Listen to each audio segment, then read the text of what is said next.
Thank you, Mr. Chairman. Mr. Chairman, this is not an issue that's foreign to members of this committee. In 2018, the Disaster Recovery Reform Act changed the law that said that if you have disaster victims that were proactive and actually began getting out there trying to rebuild their homes or businesses, but they got a loan through the Small Business Administration because that was the only resources that were available, then later on, if grants became available, they weren't deemed ineligible. Let me see if I can explain this again. So we fixed this. We fixed this in the Disaster Reform Recovery Act. We said, no.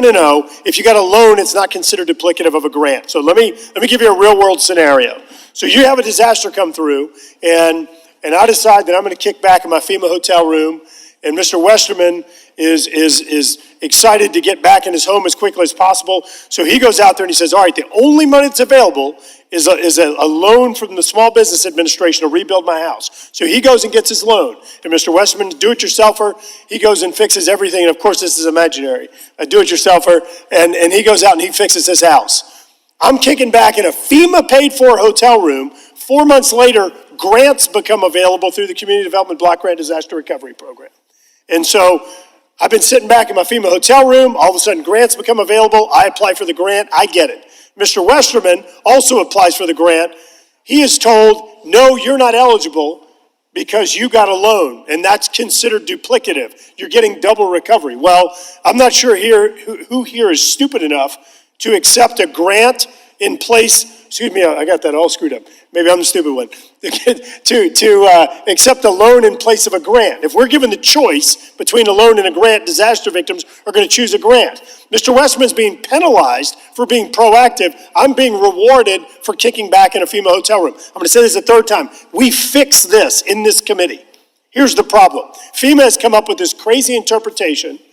FEMA, HUD, all these others, they come up with this crazy interpretation that if you, that basically a large degree of these folks who are in this duplication of benefits scenario, you're actually not eligible. They started out going ahead and say, look, we're going to pay off the rest of your loan. So they just paid off the loan. That was fine. Pay off the loan, give them the money, do whatever. They've come out and they've left this last group of people and they've said, oh, well, wait a minute, you owe too much money.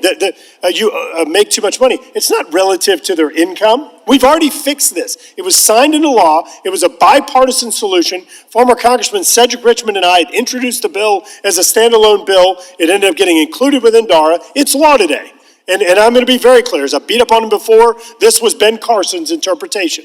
Him and FEMA and others at OMB. They're the ones who came up with this. It's a totally flawed interpretation. And so what this amendment does is it takes $200 million, it sets it aside for those duplication of benefits victims in Florida, in Puerto Rico, in Virgin Islands, in Texas, in North Carolina. And for the record, I believe the governors of Texas, Louisiana, Puerto Rico, and North Carolina have all asked for this. You have to write a letter under the law and request the assistance. They've all asked for it. And in the case of Louisiana, we actually don't even need more money. But because of the stupidity of the interpretation, we're in a jam now. We have all these people that are still living in gutted homes from 2016 or before, and so this takes $200 million, and it helps to fulfill what the law says these people are owed anyway. And the bottom line is it says that a loan and a grant can't be considered duplicative of one another.